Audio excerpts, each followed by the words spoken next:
Man City-Chelsea game. I was saying to Jack before we even came on air, I was watching the game, and ordinarily I'll be watching it, I'll be like, come on, Chelsea, man. But I was watching the game, and I was like, yeah, whatever, man. Whatever happens, happens. Because you know what? Even if Chelsea get a result out of this game, these guys are still not getting off the hook for that performance yesterday. That was absolutely shocking. They don't really deserve to get a leg up from Chelsea. You know what I mean? So I was completely indifferent to that game today. I watched it, but I didn't. I was, I was cooking in the background. I was messing around doing other stuff. I weren't really interested because I'm still really hurt from the performance of the Arsenal versus Bournemouth game. I don't know how you guys feel about it. Oh, go on, Curtis. You go first. I don't know what you said. What, the Chelsea? Yeah, Chelsea City. No, I'm not on about the Chelsea game. I'm saying that I weren't interested. I forget that, right? Oh, you weren't interested in it. You can talk about it if you want, but me personally, I'm so hurt. I am really hurt at yesterday's game, man. Let's be honest, at the moment, City are like a steam train. You know what I mean? The bit of that game we watched today, they could have won 6-0. And this is the same Chelsea we went to and drew against 10 men. Some of us thought it was a good point. You know what I mean? Some of us. I didn't even watch the game. Like you guys know, I didn't watch the City game today. I have no clue what happened. I saw the score. I saw the meme of the guy drinking the bottle, and that's it. Like I'm done. Like I'm clocked out. We're gonna lose 3-4-0 next week, and then it will settle in because it's mathematically over and stuff. But it's over. If you generally think that we have a good chance of still winning this, then fair enough. You're a better man than me. I think today is a day where Mikel has got to look at a lot of things. Like, everything that's gone on today, he's got to put up on that dressing room and show them what's going on here. You know what I mean? Like the motivation to win this league is all what you need today, right? Chelsea fans saying on national radio that they want to lose games today, like, you know what I mean? So like that's motivation, right? I'm not going to insult the guy with the bottle, like, you know what I mean? What I actually called him when I see it, like, you know what I mean? I won't say that. I'll refine that. But there needs to be pictures of him up on the dressing room. Like, we win the league at the end of the season, someone's got to go and buy T-shirts, make T-shirts of that every single time, like, you know what I mean? Like, and make them, like, they're all motivation things, right? Chelsea 0, Manchester City 3. And while as Arsenal fans and as a football club we don't deserve any favours, and we shouldn't even really have the cheek to ask for any, would have been nice to have one. Obviously we don't. City got the result that, well, maybe the result we expected, but a scoreline that was pretty emphatic. And I'll hold my hands up. I am someone who has said that City have done this a few times this season. They have flirted with the idea of getting back into some form. They're 6 points behind us in October. That clawed back to 2 points before extending back to another 6 points. That dropped back down to another 2 points after we drew with Brentford and Wolves and had some bad results. And then it got extended again when they drew to Forest and they drew to West Ham. So I thought, yes, they beat us in the final, and yes, they beat Liverpool and looked good, but let's just all calm down, people. Let's just all relax. Yes, they're a good side, but they're not the City of old. But you see this run of games, and you see this run of results, beating Arsenal 2-0 at Wembley in a final, beating Chelsea 3-0 today, and in the middle of that, an FA Cup 4-0 win against Liverpool, and even I, who have been probably 1-2 on quite a regular basis, deny not City's brilliance, not that City could win the title or that then a good side. I've never denied any of those things, but denied the idea that they'd clicked, they'd found momentum and they were going to just go on this kind of storming run of the past. I've always said, no, it's not that City. But you look at this and you start to go, maybe. It's the most I've believed in them, if that makes sense, or maybe there's a better way of putting it, but it's the most I've trusted them as a team and actually thought, no, we really have to go claim this title. We can't just expect, we can't do the maths. Well, if we pick up this many points, that should be enough. You just got to keep winning your games because they look like they're going to keep doing it too. Now, in terms of the game, we'll talk about the permutations, we'll talk about the importance of it in a sec. In terms of the game, Chelsea started quite well. I've seen some slander for Cole Palmer and a few other players. I thought Chelsea were pretty good. They had the goal disallowed for offside, Cucurella was off. But actually the better chances, and I think the first 4 shots of the game were Chelsea's, if I'm not mistaken. And City started this game like they did the cup final. And to be honest, like they did the game against Liverpool. A lot of the season, the trend was City starting games well, going 2-0 up at Tottenham, going 1-0 up against Brighton at home, going 1-0 up against Chelsea at home, and throwing away a lot of those leads, going 2-0 up against Leeds, funny enough, before that lead went to 2-2, and then they win it 3-2.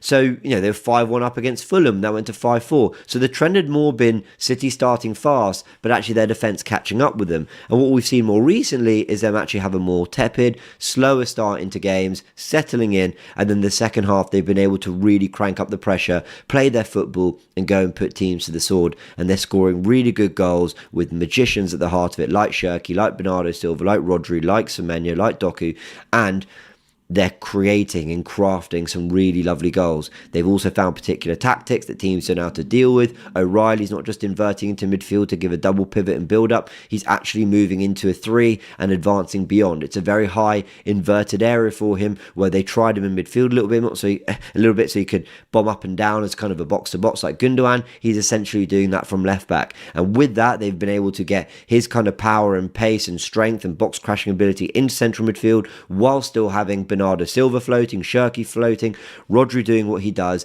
and ensuring that Guehi, Nunes, and Kusanov, with their pace and their physicality, are able to cover for the then more natural wingers in Semenyo and Doku to cause havoc with the 4 making things in central midfield. Yes, people. Welcome back to my channel. Big Stricto here. Don't forget to like, share, subscribe, whatever it is that these other YouTubers tell you to do. But do it for me. Excuse me. Chelsea have been battered 3-0 by Man City. Do you know what? It's actually funny. Chelsea fans praying that their team loses because for some reason in their head they think they will affect Arsenal's title challenge, which is funny to me. I just feel Chelsea and their inferiority complex of just wanting to be involved in title conversations. They are nowhere near it. We saw that today. They absolutely got battered, especially in that second half. They just had no answers for City, defensively or offensively. Granted, they had a really good first half. It was a lot closer, but second half, City just went up a gear and never looked back. And 3-0 was justified, From the Arsenal perspective, I still don't think it changes our... You don't know what an AI work management platform is? Okay, let me tell you. Here's 3 new AI-powered changes to the Monday platform in 2026 and what they actually mean. We all know we need to use AI, but we're still figuring out how. Our motive, we still got to win our games. Simple as that. Am I worried? I'm not going to lie, I am worried. I am worried. But I'm not worried about City. I'm worried about us more than anything. If anything, we've seen this season. And a lot of people have been hoping that, City will put this run together and, and they'll just blow us off the park and this, that, and the other. Like, that's just been rival fans hoping. Do you understand? But from certainly my perspective, I'm more worried about us and what we're doing or what we're not doing in this instance, My issue is yesterday's game against Bournemouth, a lot of players were hiding. And it's evident when David Raya is our outball. Do you know what I'm saying? Like the amount of passes, I think I saw the stat, he made more passes than anyone else on the field. I'm sure I got that right. I'm pretty sure. Either he made the most passes or second to most passes, which for a team that's chasing the Premier League, chasing a league title, that's not it. That's not it. So many players are hiding. Now, you can talk about the system, but the system has got us thus far. So the system works. The system is effective. But the issue is, no system works if the application isn't applied by all involved. For instance, the hiding. I don't care whether you are playing the most free-flowing football. If you're hiding, it ain't going to be free-flowing. I don't care if you're playing the most conservative football. If you're hiding, it ain't going to work. But we've seen too many players hide at this point of the season, and that worries me. That worries me. Now you can bring it down to the manager. You can say, yo, the manager is not doing what he's supposed to do. He's not setting these guys right. He's not setting their mentality right. But excuse me. What other incentives do you guys need? There's a problem if the manager at this point of the season, where you can see the finish line, has to incentivize you. There's a big issue.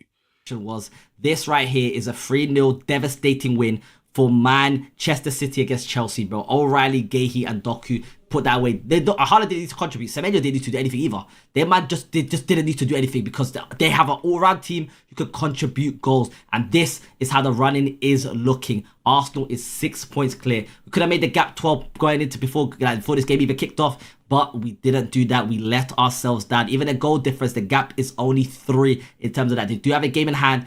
4:30 next Sunday. Make sure you guys are there. Have the notification bell turned on so you're notified when I go live. We will be there. Biggest game of the season is here. Arsenal. Why do we let ourselves down against Bournemouth? I was at the game. I didn't watch long for it. Like, you can see the match day vlog on my channel. That hurt. Arteta told me to get my lunch, dinner, breakfast ready. Make sure you guys bring the scarves. Make sure you guys bring the voice, bring the energy. The players didn't provide that for us. But Man City, on the other hand, lights out football. They have been performing, bro. Lights out, bro. They meant to have a 3-game nightmare. They beat Liverpool. They beat Liverpool 4-0. They beat Chelsea 3-0. Now they got Arsenal. And even before this, they faced Arsenal in the Carabao Cup final, beat them 2-0. Arsenal is what's left in their 3-game nightmare. And I promise you right now, the way things are going, they could potentially sweep up everything. And if they do that again, Pep Guardiola just showing why he's the best manager of all time. Now let's get into this guy right here. This individual has fundamentally ruined the fan base. He has ruined a football club by what he's done. That right there went so triple platinum. From when it got shown in the 68th minute to the 72nd minute, it's already been everywhere. My club has been embarrassed. Like, we performed poorly yesterday. We got Gyökeres blaming the grass yesterday. A man blamed the grass. Brother, it's called the carpet. We're meant to have one of the best pitches of all time. And a man said, the pitch was dry. They watered the pitch at half time. We're talking about the pitch was dry. What? Like, the groundskeepers. Come on, man. This is poor. But this man right here, he done this. And what he done right here is caused this football club in disarray now. Everyone's calling us the bottlers. Even though we're still 6 points clear, we're still being known as the bottlers. Because everyone knows when Man City when they sniff that blood, there's blood in the water. Their sharks are swimming, bro. The sharks were neutralized before. But now the Sharks are definitely coming back. But in January, they'll kind of went in a little dip period as February. But now they're back in the full swing of things. O'Reilly opened up the scoring. Gahey scored as well. Gahey's been in since January. And he's already, to be fair, he didn't get to win the Carabao Cup because obviously he was cup tied. Semenyo won it though. And he's about to win the Premier League straight afterwards, bro. This is what City do. They make sure in the business end of the competition, they are the best team. And they're showing it. O'Reilly, by the way, they used to have Gundogan. Now they have O'Reilly. Like, how did they keep supporting these guys? I thought when Gundogan left, all of the running luck, like the run-in locked-in players would have went. O'Reilly's already scored 2 goals against Arsenal. He scored 1 against Chelsea. He got an assist against Liverpool. They're here. O'Reilly's going to become the next Gundogan. You can play him at left back. You can play him at centre mid. It's whatever happens. He got injured though, unfortunately. God knows if he'll be fit enough to play against Arsenal. But they have a week rest between this game. Arsenal have to play against Sporting on Wednesday. Then we play again on Sunday. Man City have a whole 1 week rest because they're not in the Champions League. And that could be beneficial in them getting prepared for this game. You had a 1 week break to get prepared for the Chelsea game. And now look, they used it effectively. And then after them 2 goals, we had a goal right here by Doku. But this man right here, I'll be honest, you, my friend, did irreversible damage to my club. The time will come. If City don't end up winning the league, this would be Arsenal's season. And this is Arsenal's season. I'll be very happy. But you, my friend, you know what you've done. You know exactly what you've done. You've ruined us, bro. Told you, space of 3 minutes, it went everywhere. It went everywhere. And Doku, why is... Hey, can someone please tell me, Caicedo, why are you giving the ball away? What was the need for you to give the ball? It was already 2-0. It was already 2-0, bro. So, like, I'm not really that mad about this. But that Cucurella had a big chance at the beginning. He was offside. He leaned, like, literally,